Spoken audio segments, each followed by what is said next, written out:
Okay, good morning, everyone. Let's get going. So, last time we did a whole bunch of stuff. So we looked at what is the effective model of the capacitance when the finger touches the capacitive touch arrangement of two electrodes, so we derived the equivalent capacitance.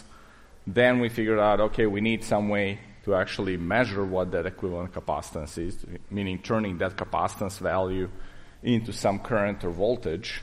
So we introduced a periodic current source that was able to give us kind of a periodic waveform whose height was proportional to, or inversely proportional to, the value of the capacitance, right, in terms of voltage. And then, in the end, kind of we derived that when we touch, the capacitance increases, so therefore the height of that voltage triangle waveform will go down, and we'll be able somehow to differentiate between these two different voltages that we get. But sometimes those differences are small, and you don't really want to know whether it's 1 millivolt here or there. You just want to know whether there is a touch or there is no touch.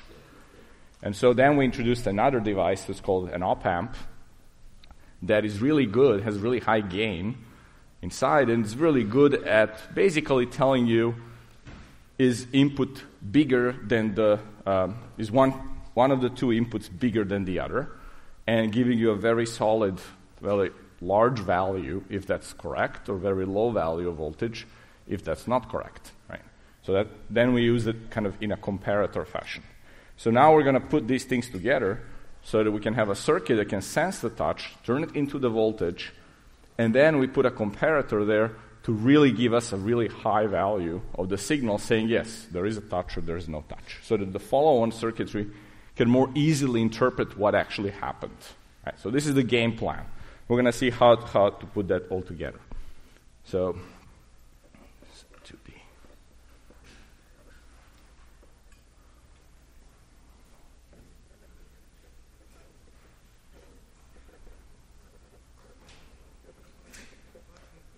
Right.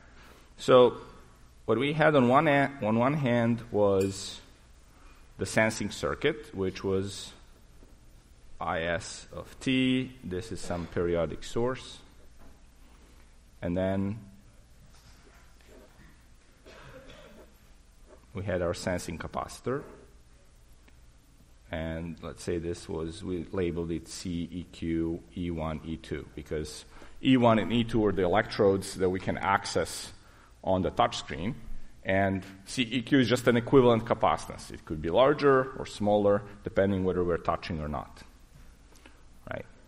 And then we said we need a switch because that's something that initiates the whole process. In the lab, I think you're not going to use the switch. You're just going to let it running. But we're just going to use it because it's convenient. And so this voltage across the capacitor we're going to label VC. Okay. Now, all of these elements are kind of in parallel with one another, so the voltage here is also VC, right? That's the voltage across the capacitor. And now we want to take that voltage and put it into something to make a decision. But before we do that, let's kind of go through the analysis to recap what happened last time, right? So I'll just kind of try to draw all the waveforms. So we have Is of t, and that was, we assumed it's starting from 0 and then just going like this.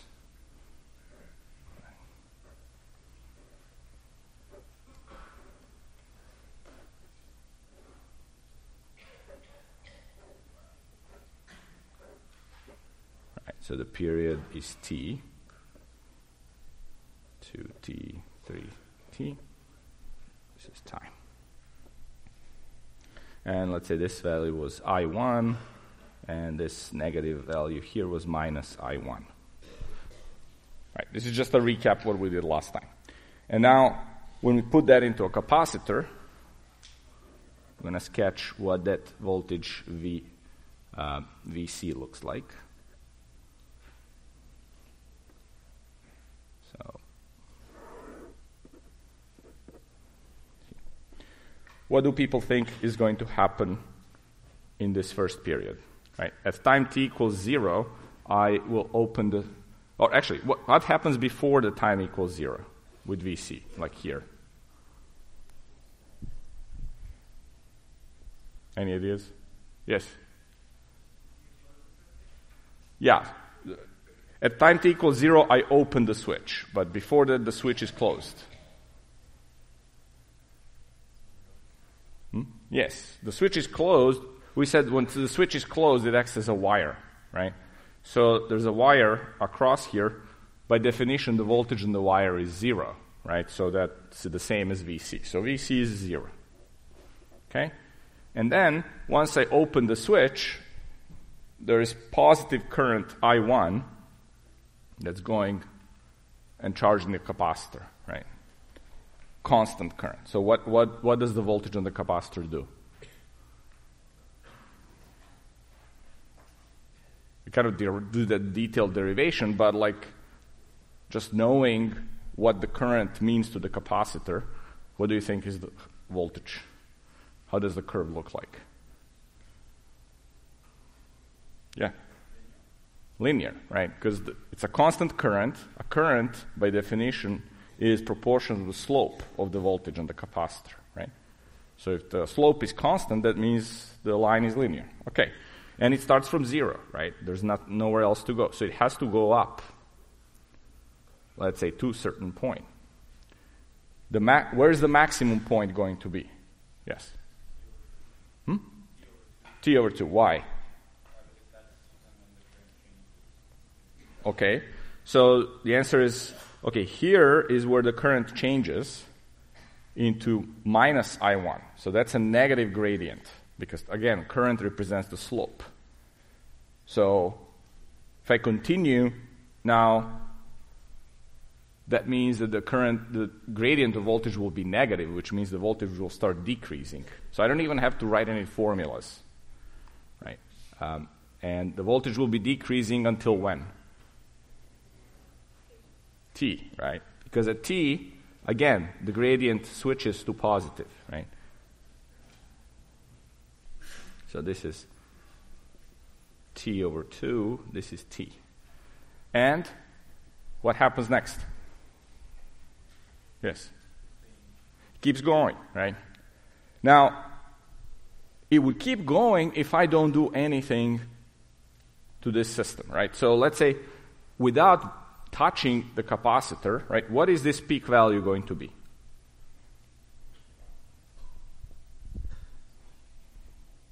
So we said there's going to be I1 there, that's the slope.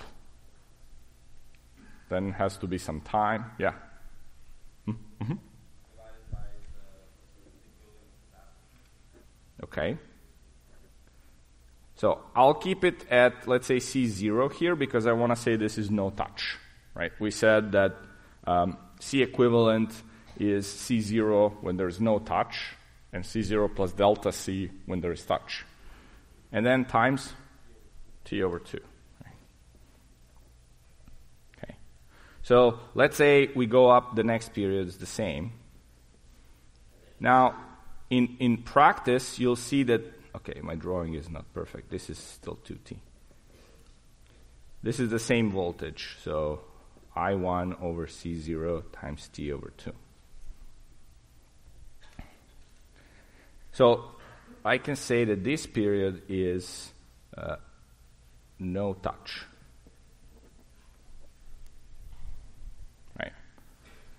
In practice, this frequency, meaning the period of the waveform, is very, very small. We're talking about fractions of a millisecond. There's no way you can move your finger that fast. So there will be many of these cycles that you could say, there is touch or there is no touch, right? And so we just don't have enough space to draw it all. Right? So I'm going to draw like events like they happen much faster than they do, but that's not really. So this is no touch. What happens when I now touch the sensor? What happens with capacitance? It goes up, right? Okay, so the capacitance goes up. What happens with this waveform moving forward? Goes down, right? Because this value of capacitance increases, right? So I'll just sketch it with a different color, just so it's clear. So the slope basically is now lower because there's more capacitance. C0 plus delta C times T over 2. But the duration is still the same, right? Meaning I need to get here.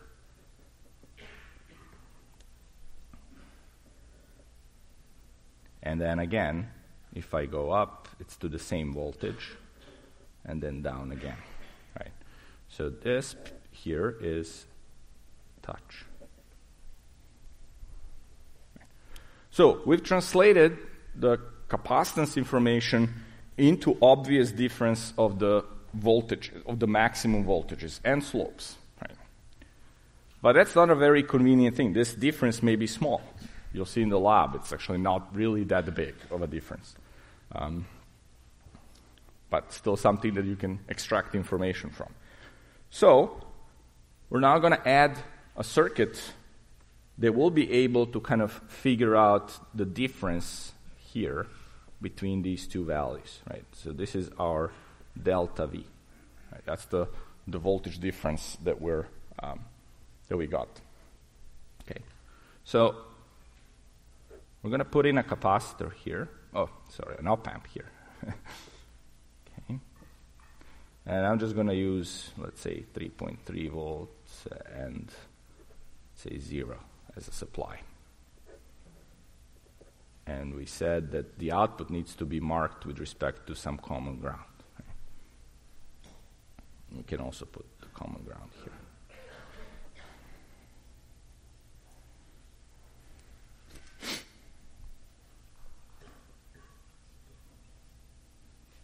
Okay, so if we'll just look at this component, this op-amp, it's V out versus, it has these characteristics. This is U plus minus U minus. U plus is this terminal, U minus is a potential on this terminal. Right. When this difference is smaller than 0, even tiny smaller than 0. It gets amplified by this huge factor A inside the op-amp. And it immediately tries to go very negative, but here it cannot go more negative than ground, because this is the supply to the op-amp. So for all input voltage differences that are smaller than 0, the op-amp will produce a 0. And then the moment U plus minus U minus is even a little bit positive, multiplied by the huge gain of the op-amp, this will go and slam into the other rail, which is 3.3 volts. Right, this is 3.3 volts. If I had some other voltage here, instead of a ground, like we did in the previous class, we just said some battery, VSS, then here this voltage would be at VSS. Right? In this case, 0 equals VSS, and this equals VDD. Right? So the voltage characteristics will always go between VSS and VDD. Right? A slope in this very tiny amount space is A. But we said that for all intents and purposes, A is like very big. You can consider it infinite. So we don't even draw that slope. Okay, except when we give it to you in discussions to analyze in a little bit more detail. But here I don't really care about that slope. It's so big that I just have this decision device. When voltage is positive, it just gives me a very high value. When voltage is negative, it just gives me VSS. That's all that this op-amp does. So, if that's what the op-amp does, how do I hook it up to this circuit over here? Yes? Do you have a question? Can you speak up? Okay, yeah, shoot.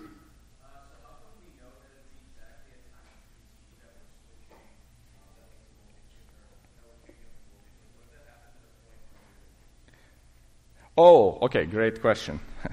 Well, I'm a trickster. Okay, that's why. I sort of just assumed that we switched to no touch. So the question was, how come exactly at 2t someone touched the screen, right? That's kind of like totally arbitrary. You're absolutely right. We could have done it in any other point, but from that point, we would just keep going, integrating up or down, and still get a periodic waveform. It just would not be starting at 0, right? So you can go and work it out. The shape will look a little bit different that first period, and then it will basically stabilize. Yeah, good, really good question. Okay. This is why I said like this repeats for many, many cycles, and so these transients are really not something you should be concerned about. It's really like a more of a steady state signal, as we'll see later. Okay, everyone gets what the comparator does? Or are there any questions here? Okay, if not, why don't you talk to your neighbors a little bit, let's say a minute or 30 seconds, and see how would you hook up these two terminals to this comparator so that the comparator tells you, and whether you need any other elements, whether the comparator tells you if you're in a touch or no touch condition. By how it will tell you, it will change its output voltage, right, to either one state or the other state. Okay, 30 seconds.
Okay.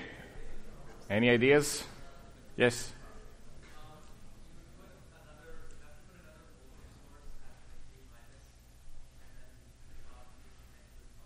Okay, so I think the suggestion is we take the top signal, we connect it to the positive terminal of the op-amp, and then we also need to have another voltage source that will provide a reference for the comparison, right? Because if you don't have that voltage source, you just hook up this terminal to 0, right? Then this, as we see at this waveform, will always be positive, right? The U plus is always positive. compares to a 0 means you will always have a high output of the comparator, so nothing will happen. Right? So you need to start to take the comparison point, let's call that Vref here. Right? We need to produce this reference voltage here. They will somehow distinguish between this high voltage and this high voltage. Right? So where would be best? What would be the best value to pick for Vref? In between. Okay, so let's say Vref optimal is, I'll call it VC max touch plus VC max no touch. Okay, really bad writing. Okay, over 2. Make sense? So we want to try to put it in between as a mean of the two values, because we never know what amount of error or imperfections, noise, things like that can get into the each one of these values. Right? So in other words, if I was to draw Vref, I'd like to put it somewhere here. This is Vref. Okay? So let's do that. And then I connect here. This value is Vref.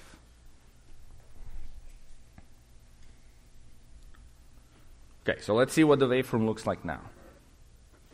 I'm going to draw V out as a function of time. Okay. So, when Vc is 0, the output V out is 0. Right? Because U plus is smaller than 0 is smaller than Vref, so I will be in this zone of the comparator. And then all the way up to this point here, when Vc crosses V reference, the output will remain at 0. And then here, once again, it crosses, it will slam to, let's call this 3.3 volt. So maybe I should just use this one. It's easier to see. Right? And then it goes like that again up until I reach this point here.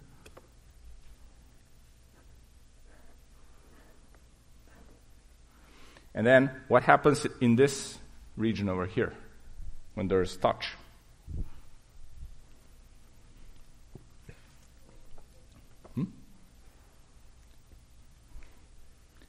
When there is touch, do I ever cross the V reference with Vc?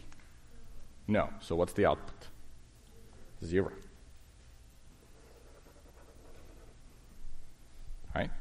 So in this situation, you should be getting these pulses out of the comparator all the time except when there is touch. Right? And that actually tells you whether there's touch or not. Now, it's kind of weird that you're getting pulses when there's nothing happening. You kind of would like to get pulses when something's happening. Right? Like to turn on the light, something blinking, or or some other circuit. So how could you reverse that situation?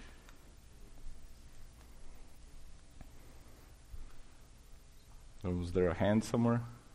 Yes. Which voltage? Oh, okay. So great. Yeah. So the idea was, well, I just want to flip the sign of the voltage that comes into the comparator, right? Here we were comparing the potential across or the voltage across the comparator, the potential of the stop node, to the reference. Right? So it was going plus minus. So if I just flip the inputs, I should get the opposite logic. Right? So if I flip the inputs, then whenever Vc, because Vc will be connected to negative, whenever it is bigger than the pulse, I'll get a little dip. and then here, and then again when I have a touch, it will be constant all the time. Right? Yeah, so that's one way to do it. Okay, good. Now, since this is a very useful device, we're going to start using this op-amp in a lot of different scenarios. So, before I kind of move on to a new device or new block that we're going to build, are there any questions that remain about the kind of this integration, the comparator? Oh, yes? You said it was constant. Is it constant at 3.3 or constant at 0? It will be constant at 1, right? Because you flip the signs. So when there's touch, it will be constant at 1. There will be no pulses. There will only be negative pulses when you have no touch. Yeah. Okay. So what we saw with this comparator is that it's actually a pretty powerful device. It can amplify the input signals into really large values. Right? So we want to try to use that. And here's an example where you may want to use kind of this amplification property. So let's say we want to make a 16A boombox, or boom box. Okay? I think we're going to start playing music from the next lecture, as I hear. So let's say we need, or trying to drive these speakers. Right? So there is a device that's called a digital to analog converter, and you have millions of them in your pockets. To analog converter. And I believe you did a homework based on that. So it turns a digital binary value into analog voltage.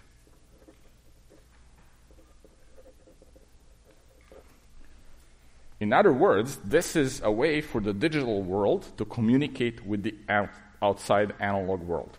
Any application you can think of where your computer or processor, microcontroller, whatever you are doing computation on, wants to talk to the outside world, it needs to use this device. There's no other way. Okay? So, you learn a lot about these. You're already using it in the lab. In the lab, we have something that's called a launchpad.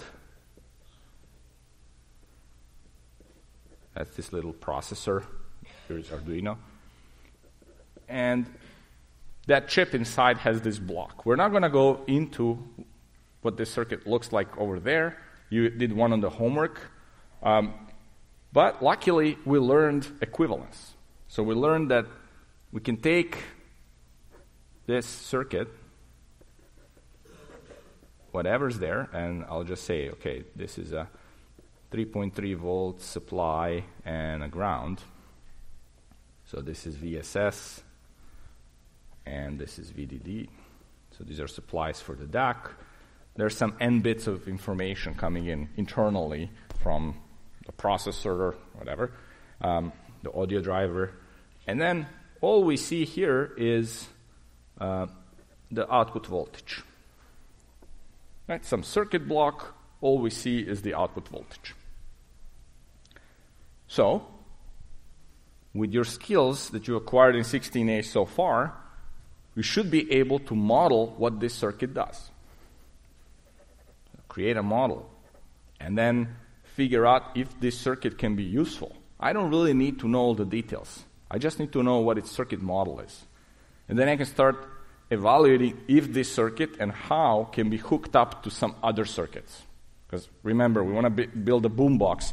We want to hook it up to a speaker eventually. Right? So let's say I'm playing my MP3, my song. Digital bits are coming in. The DAC is turning that into samples, into actual analog voltage values at the output that can drive the speaker. So without the speaker, you won't be able to hear it. So who can tell me what can the model of this circuit be?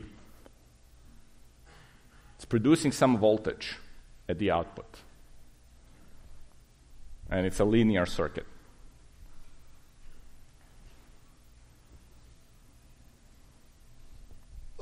How do we represent equivalence? Like any circuit can be represented how?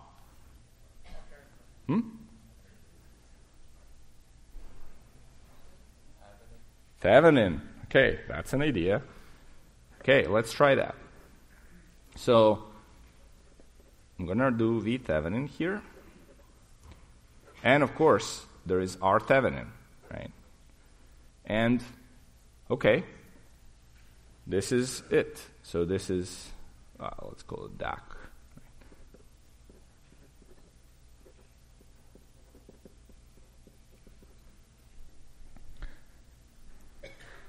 Okay, so this is my model. Let's say R Thevenin is 1 kilo ohm, just to have some values.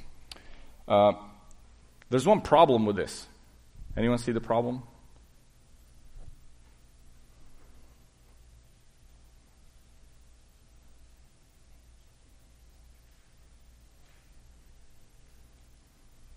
How do you play music with this V Thevenin?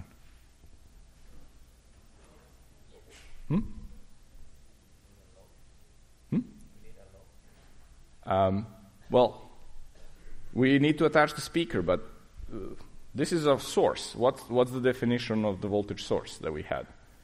It outputs a constant voltage, right?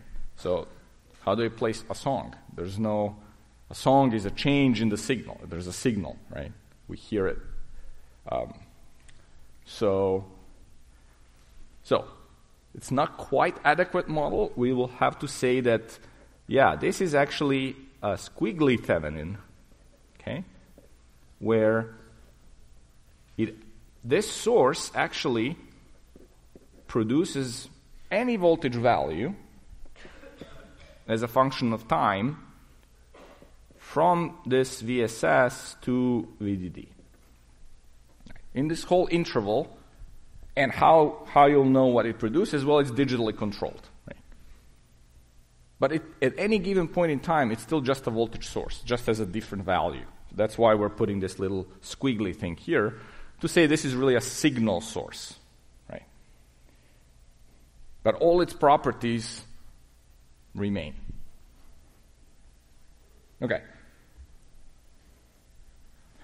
So, let's say now I want to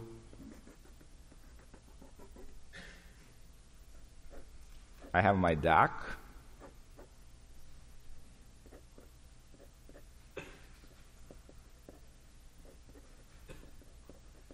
And I want to hook it up to a speaker.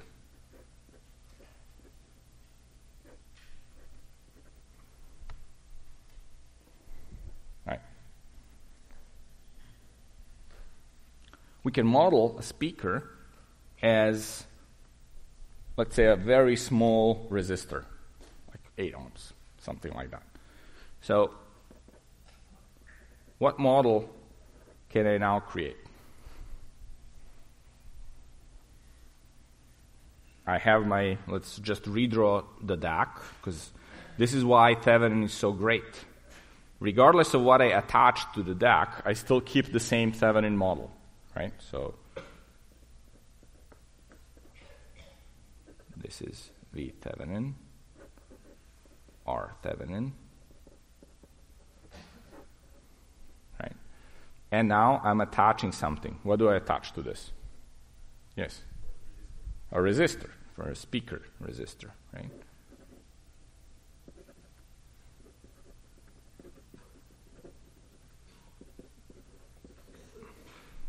Okay. And I have V speaker here.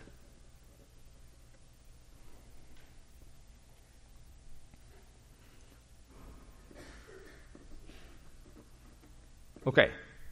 What is V speaker?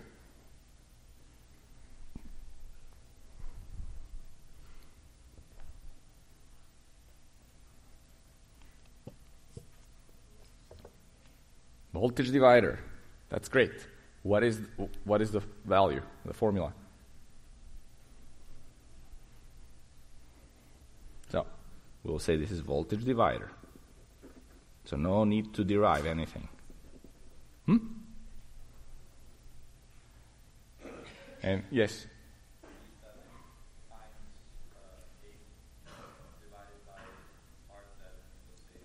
Okay, so we'll write it as R speaker over R Thevenin plus R speaker times V Thevenin. Right. And, okay, this goes to 8 ohms. This is 8 ohms. This is 1 kilo ohm. Right? So when you divide it all up, you get essentially V Thevenin over 126. Okay? So I started from 0 to 3.3. Let's say here I really wanted to get a range of 0 to 10 volts because I really wanted a loud signal. Remember what we said, that the power, obviously you have to kind of move the membrane of the speaker. So you have to, from the electrical power, you have to create mechanical power, right? To change the pressure in air. So whatever power you're delivering to the speaker needs to translate into pressure, right? Acoustic power. So therefore you want as large a voltage on the speaker as possible, right? So that's why we want like a larger voltage than what the launch pad can deliver. But what we got instead is a sad face. I got like 1/100th of the voltage that I was trying to give it. Not 10x more. I got like 100 less. Right? That's a disaster. Right? It's a complete, I lose faith in electrical engineering. So, what's the problem here? Yes?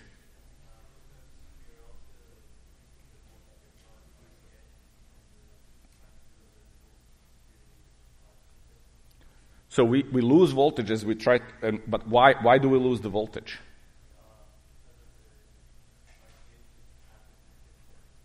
Yeah, because RTH is really big compared to our speaker. Right? If R Thevenin was 0, no problem. I would at least get 3.3 volts across. Right? I can never get more than 3.3 because the DAC circuit cannot produce it. That's the maximum it can go. But at least I'll get 3.3. So I do fall short by 3x, but at least it doesn't reduce me by a factor of 100, right? But unfortunately, our Thevenin is high. It's 1 kilo ohm, and our speaker is very low. So this is called a loading effect.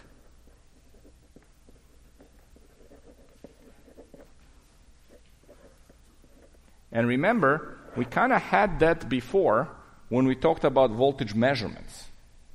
If we treat the speaker as a device that's trying to measure the Thevenin voltage, the moment you attach it to the DAC, because our speaker is very low, it starts drawing a lot of current. That current burns power, right? And we said any measurement device that burns power is not a good measurement device. In other words, it doesn't. You will know that V speaker will not be equal to V Thevenin, the voltage you're trying to measure. There's a big voltage drop across R Thevenin where you lose everything. Right? So, in order to fix this loading effect, we need to introduce another component. Okay? You need to somehow isolate the DAC from the speaker and put something in between that's pretty powerful, that can actually deal with this R speaker. Right? Okay, so we already know, so let's say what we need to isolate DAC from the speaker. Okay? So, we can use an op-amp to try to do that and see how it goes. At least nominally, it looks pretty good as a device. It has, at its output, it has voltage source that drives the output. The input, it's an open circuit, so it doesn't load the previous circuit. It's a perfect measurement device. It really has a lot of gain, so we should be able to provide a bigger output voltage. So everything kind of works out, but let's see if it's actually going to work out. So let's say I have my DAC. It's V Thevenin here. I have my R Thevenin. And then I have, this is U plus, this is U minus. This is a differential voltage. And then over here I have my op-amp model.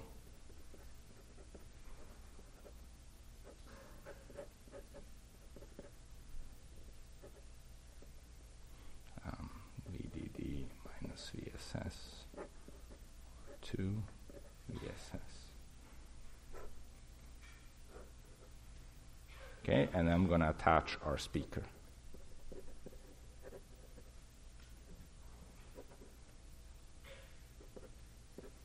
Let's call this V speaker.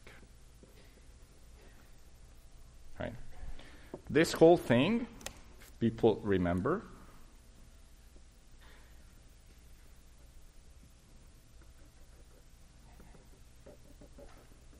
this is my op-amp, right?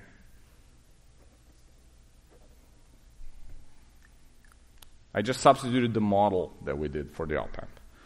At input, it's just an open circuit. And then the difference of the two potentials is the differential voltage that controls this amplification stage here. And this stage, we said, just provides the bias where we are at the output because of the supplies, VDD minus VSS over 2. Okay. So I'll also add some VREF here, like we did for the sensing, just so that I can move my input around, position it to the right value to amplify. So let's see what happens here. Just so it's easier, we can use that VDD equals minus VSS equals 5 volts. Because I want a 10 volt output, I need my signal to move between minus 5 and 5 volts. So I'm going to set my supplies like that. And if you look at this output circuit here, I can write what my V speaker is. Right. So I'll start from VSS, and this is just KVL. VSS plus VDD minus VSS over 2 plus AVD. Right. And so because the two supplies are symmetric, this becomes VDD plus VSS over 2 and becomes a 0. Right? So I just get AVD. Here. This is only true when this signal is between VDD and VSS. Right? So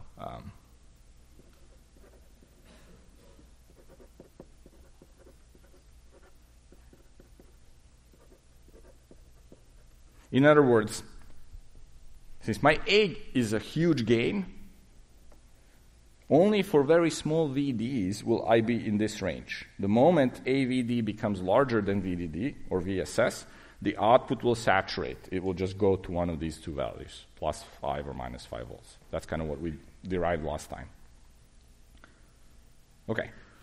So from here, from the input circuit, so this is KVL, from the input, we have that U plus minus U minus, that's VD. Okay. And I'll just read out the values. What is U plus in this circuit?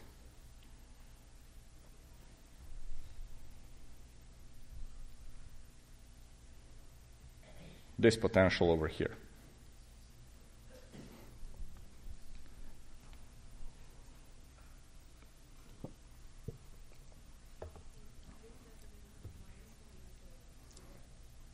It's V Thevenin minus what? So I'm just looking for this potential over here, right? Potential, again, or you can treat it as voltage is with respect to the reference node, right? Yes?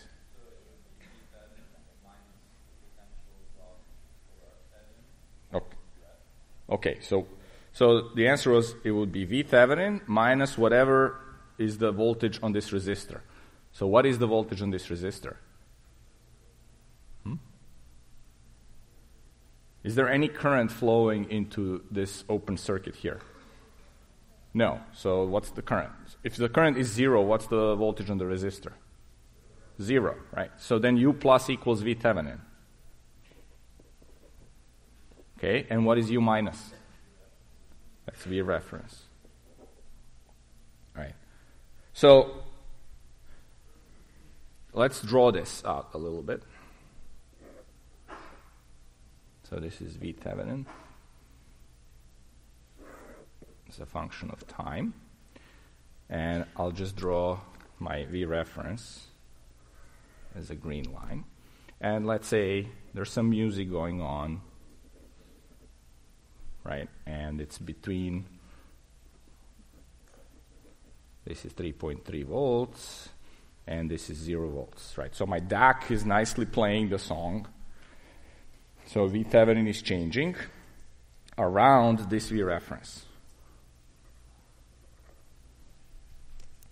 Well, let's look at what's the output doing. So let's say this over here is Mozart. Right. So this is V speaker.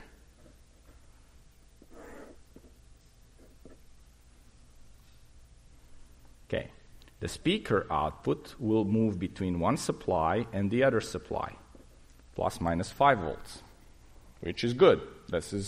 We wanted the output to be changing between, to have an amplitude of 10 volts, right? So we're getting that. Okay? Just from what I've drawn here, and what we know is U plus and U minus, how should the output look like?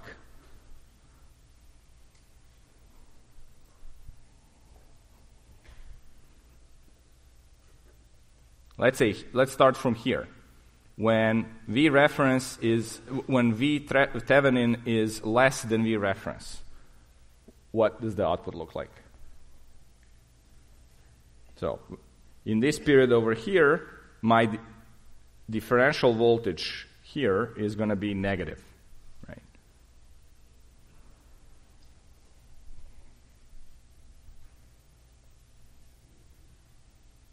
Yes?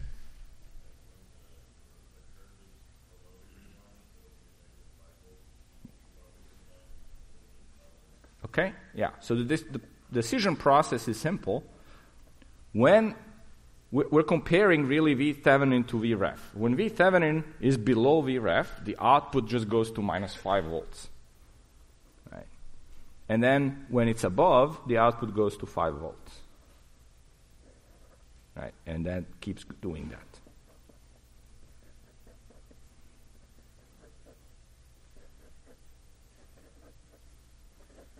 Right, etc. Right? And then you get essentially this kind of signal.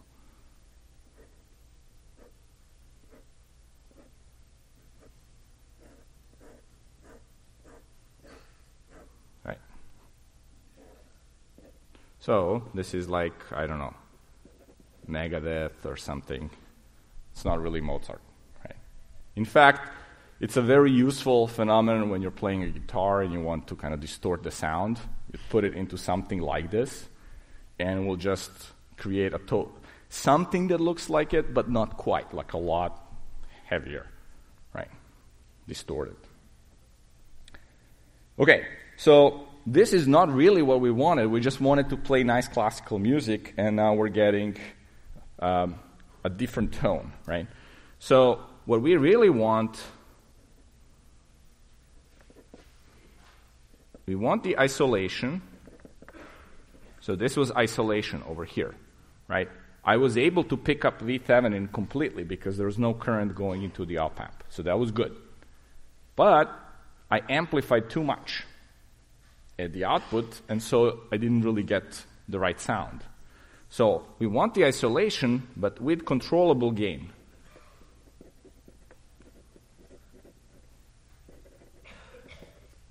So, example 3x, right? So essentially, we need a way to tame the op-amp.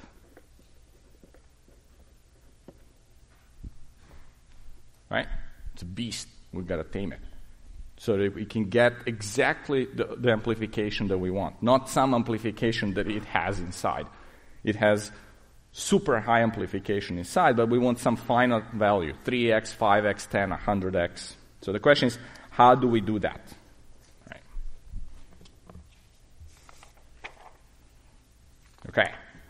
So the answer to that question, and many others in engineering, is a control mechanism. In your bodies, you have this mechanism. When you drink a can of Coke, it kicks in to save you from dying. And many other scenarios, when there is a disturbance, the system tries to eliminate that disturbance, right? When you take, 30 grams of sugar in you, insulin kicks in to try to dissolve that, and that basically saves you. Right? So these kinds of regulation mechanisms are present everywhere. We try to build them in engineering. Mother Nature builds it just in living organisms to save them, right? And so these things exist, and in engineering we call this negative feedback. Okay? So let's first talk about the concept. It has nothing to do with circuits. As I just said, it exists in biology, it exists in a lot of different areas. So let's just see what the concept is, and then we'll translate it or find patterns in our circuits that basically do exactly that. Right? So the concept is the following. I have some signal. I'm going to call it signal in. It comes into the system. And this is just like a little summer module.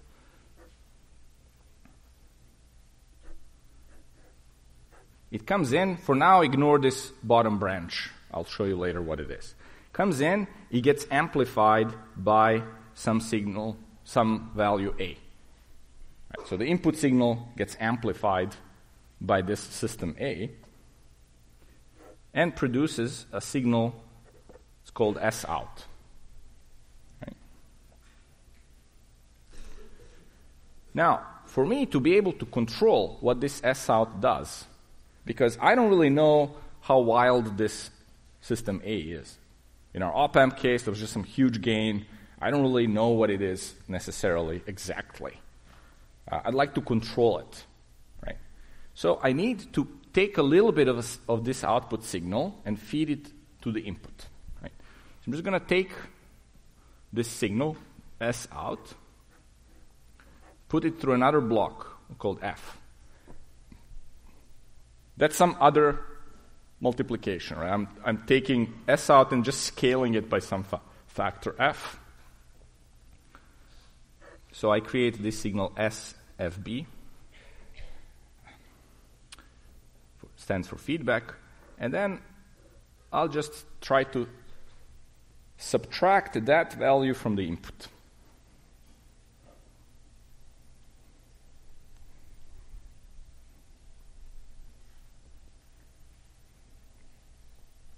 So what's happening here? If I go and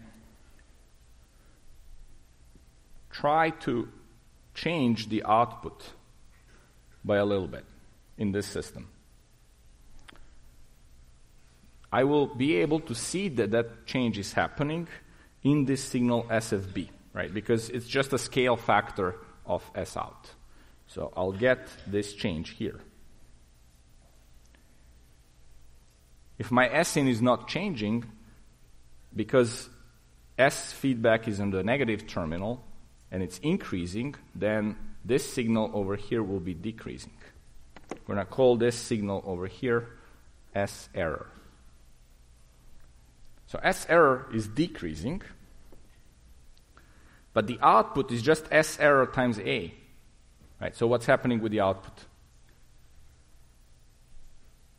If the input is now decreasing, what's happening with the output? Decreasing. Right? So what this is telling you that whatever disturbance, whatever change was happening at the output, this feedback basically just reacted to suppress that. Right? If that change was I just had a little bit more sugar, now my body is trying to suppress the change, to eliminate it. If that change meant I was driving, there was a bump on the road, and it kind of destabilized my steering, the feedback system will try to minimize that change. Right? So in a lot of the applications, this happens. But that's the principle. Because we're feeding back some portion of the output and feeding it back the right way, we're applying it, we're subtracting it from the input. That's why it's called negative feedback. Then we're able to suppress the change. So notice I didn't do any math. This is just like tracing the changes around the loop. Now we'll do the math and we'll see that it actually works out. But it's really good to be able to analyze these changes to understand whether some system has negative feedback or doesn't. Right? So let's take a look at here what happens. We have the error signal, which is a difference of the input signal and the output signal. Sorry, the feedback signal. Okay. So we're just doing S error is S in minus S feedback. Right. That's the first equation. The second one is that the output is just equal to A times S error.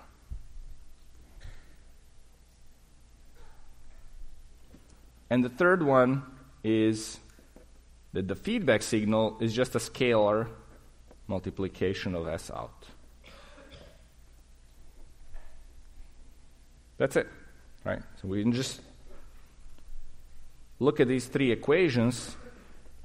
From the middle one, we extract the S error, so that's S out over A. From the top one, that same S error is the input minus the feedback, and we can substitute the feedback. So that's Fs out. Does that make sense? So we're just doing substitution, nothing else. But I'm trying to express everything as just a function of input and output, because that's what I care ultimately. Okay. So from here, S out, I can move this to the other side, so we get 1 over A plus F equals S in. And then S out over S in equals 1 over A plus F. Or I can rewrite that as A over 1 plus AF, whichever way you like it. Right? So S out over S in is kind of describes the behavior of our system. We call that a transfer function. It really tells us how the output depends on the input. Right? And notice one really beautiful thing about this expression. Okay? What happens with S out over S in as A goes to infinity?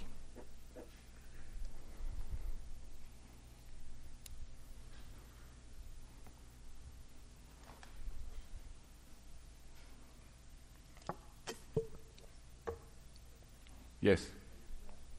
It becomes? You're close. 1 over F, right? If A goes to infinity, this term goes to 0. Or in this case here, A and A cancel each other. So we get 1 over F. Really happy face. Why? Why is this? We just derived something really remarkable, right? It's one of these moments. You can sing a song. And there are major implications of what we derived here. Can anyone try to guess?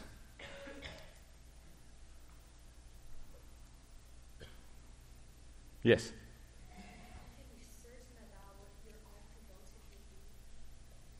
Okay, that's a good I think a good starting point. The point was we can be certain what our output will be as a function of the input, right? It's just 1 over f. What I told you a little bit, but I don't know if it was clear enough, is that I said in this system, A was something that was not really well understood. Just some huge gain. But I couldn't tell you exactly it was 1 million or it was 100,000, almost infinity. Like, I didn't really know what it is. And in fact, I didn't want that much gain in my system. Right? I want S out over S in to be some smaller number, something controllable. Right? Like in our speaker case, I wanted a factor of 3, not 1 million. Right? So here, notice, the only thing that's needed is the A is very big. I don't care what it actually is, but I can control the output via this other block, which is F. Right? So whatever I put in that block will actually determine what the output is going to be, not what's in A. Right? That's the beautiful thing about this. So I can produce a device, an op-amp, that has largely varying properties. One op-amp can be 100,000, another one can be 1 million A, and I can wrap the same F around both of them and get the same exact behavior. Right? That's really beautiful, and it's what made the Silicon Valley. The reason is that when you try to build these circuits, integrated circuits, you get huge variations, especially in the good old days. Today as well, but like when people started to do integrated circuits, you would get like very big variations in transistor performance. And as long as you could guarantee some really high gain out of the op-amp, you could still build very precise systems that are just controlled by the feedback. Right? That's really what's marvelous about this. Okay, so let's see how this plays out for our op-amps.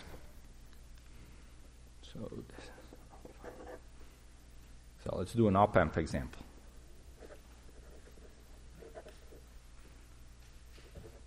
I'm just going to call it negative feedback for short.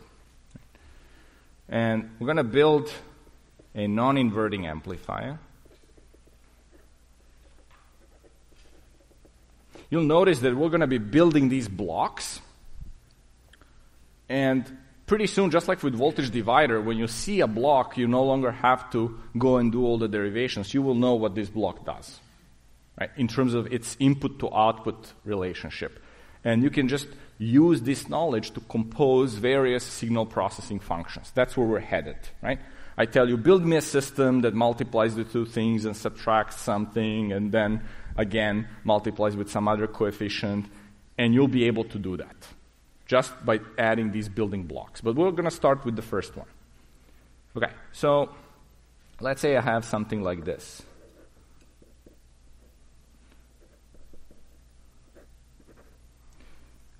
We used to mark V-Thevenin for the DAC with this. I'm going to, from now on, use this as V-in. This just means a signal source. I put this squiggly to say that this is actually changing in time, potentially. But it's a source. So this is a symbol. Right. And then I'm going to add my op-amp.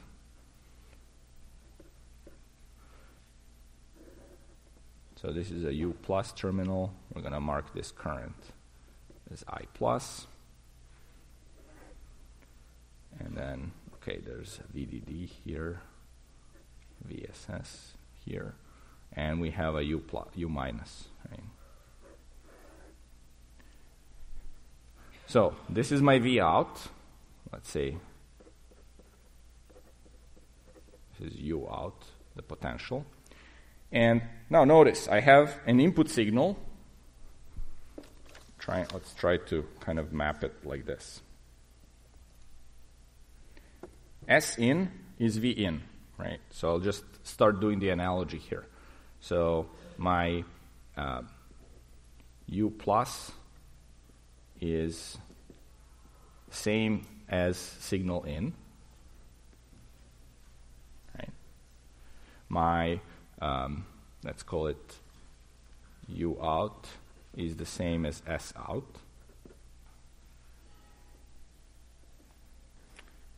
And I'm going to use my U minus here as S feedback.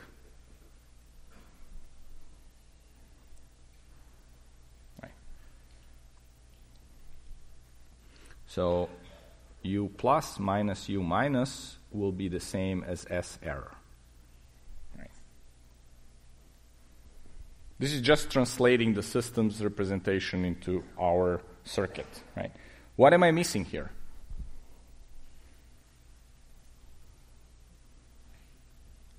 The block A is this op-amp, right? That's the block A.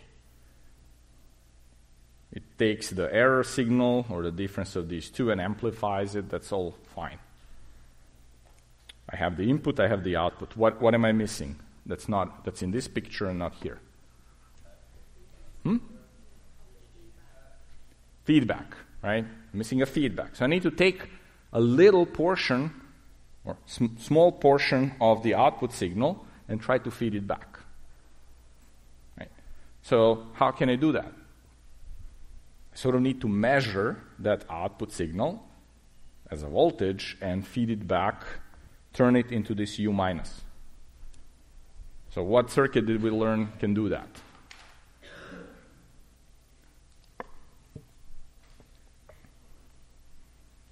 I want to take a portion of the signal. Voltage divider, I hear. That's a good idea. Let's try it.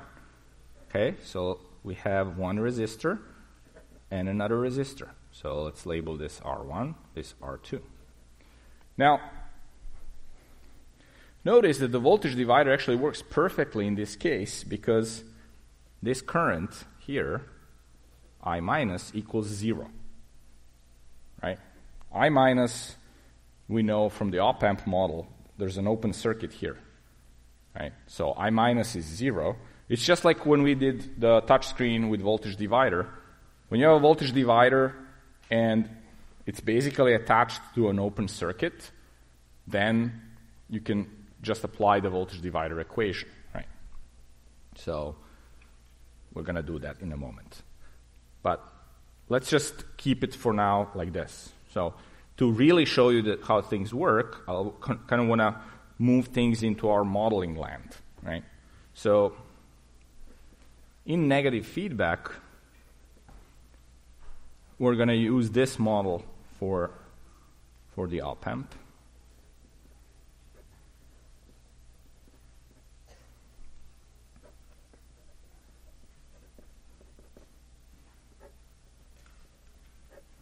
Life becomes simpler with negative feedback.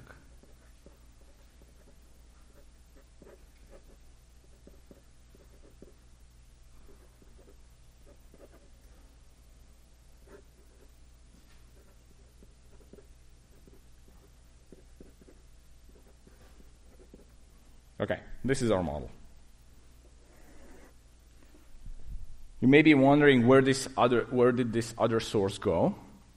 If you do derivations kind of along the lines of what I'm going to do now, you'll see that source actually is not really a factor anymore because the feedback is the one that sets the output voltage value anyway. What you need to make sure happens is that this V out can still not be greater than VDD or VSS. Right? There's no way in this circuit that the op-amp can produce any larger value than VDD and any lower value than VSS. Right? That's just not possible. So while we use this simpler model, you may get expressions that tell you, oh yeah, I could produce 1,000 volts from a 3.3 volt supply, but that's not really going to be the case. If you start approaching the supply, the op-amp will just hold you there, just like it will become this nasty comparator again, right? So the feedback will only work within the supplies. If you try to get a bigger value out, the feedback is not going to work. Right?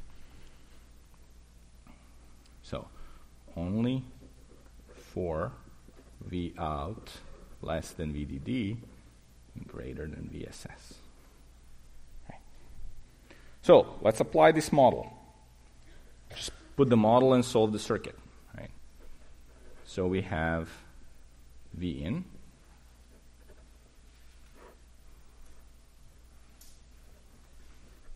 U plus U minus I plus I minus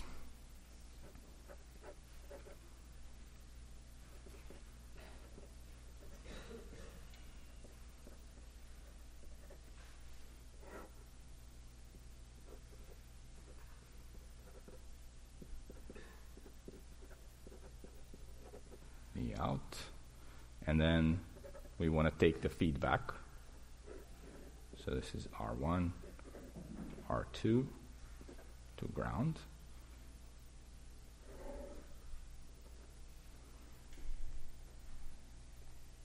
Right. So this voltage here will be V feedback. So let's see what equations do we have here. The first one is just what's happening at the input. I need to understand what is the error signal. So VD is U plus minus U minus. And that's equal to U plus is V in. And what is V minus? Or U minus in this case? Anybody see?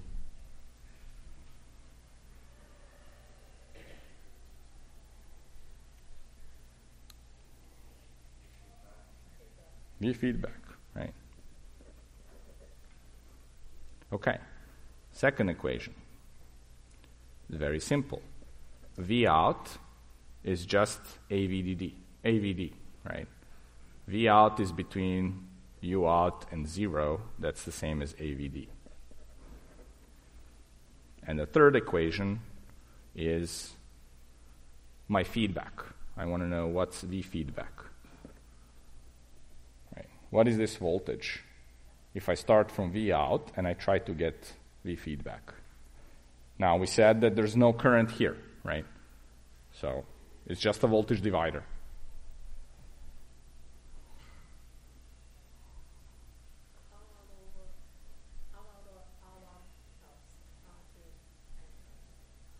Okay, you said R1 over R1 plus R2. Okay, everyone agrees with that? It's close. R2. Okay, good. R2 over R1 plus R2 times V out. All right? Okay, so now take these three equations, let's just do substitution, right? V out equals A times VD, right? So A times VD is V in minus V feedback. And V feedback is, I'm going to call this piece over here F, just for ease of it. And this is V out.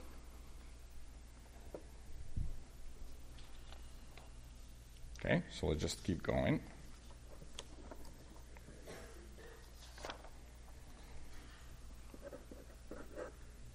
So from here, we get that V out equals, or let's just repeat it for people. So then V out times 1 plus AF equals AV in. Right, we just took this piece and moved it to the other side. So V out over V in is again a familiar expression, A over 1 plus AF. You know, we kind of derived that over here, right? It's the same exact expression. So there's no surprises there. We followed the analogy. We labeled all the corresponding voltages to signals, and we get the same exact thing. Right? So we're going to call this AV, or gain. Right? This is kind of the behavior of the circuit I want in feedback. Right? I want my V out to V in to be related by some factor that's not this huge gain A. Right? A is huge. So when A goes to infinity, this voltage gain of the whole negative feedback amplifier becomes what? 1 over F. And in our case, that is what? That is R1 plus R2 over R2. Right? So I can then write this as 1 plus R1 over R2. Well, look at this beauty. I just set the resistors. I go to, in my lab, I pick the two resistors. Let's say they're 2 to 1 of each other. And what do? If I want AV equals 3, that means that R1 equals 2R2. Right? I go pick two resistors. One is 2 times bigger than the other. I hook them up in this voltage divider fashion, and I get an amplifier with a gain of 3. I hook that up to my speaker, to my DAC, and I basically get a source, right? So that's my goal. Right? So a consequence of this, if you look at this AV, you can see that VD is equal to V out over A. Right. And if A goes to infinity, we get 1 over A times A over 1 plus AF V in, right, or V in over 1 plus AF, and that goes to 0. Right. What this really tells you is that if A goes to infinity, the larger A gets, the smaller the difference between the input and the U plus and U minus, right? So here. The larger the A is, to produce some finite value at the output, these two things have to be as close as possible. So U plus gets as close as possible to U minus. Okay. So what that means is that in negative feedback, U plus can be considered to be equal to U minus. And when A goes to infinity. Okay? So this brings us to a few rules that if you use them in the op-amp circuit solving, they're going to make your life a lot easier. Okay? So you don't have to do these derivations like we did today. So the first golden rule is that I plus equals I minus equals 0. That actually applies always just because our op-amp is an open circuit model at the input. So this is always true. And the other golden rule is that U plus equals U minus. This is only in negative feedback and when the gain is infinity. So when we say ideal op-amp, we mean that gain is infinity. And when that ideal op-amp is in negative feedback, you will know that U plus has to be equal to U minus. Okay? And from these things, you can simplify your circuit solutions. Right? I could have gone here and said, if this was true, then I know directly that my V in is equal to V feedback. And from there, I can immediately calculate the V out. Does that make sense? It will. Next lecture. Okay. Thank you all.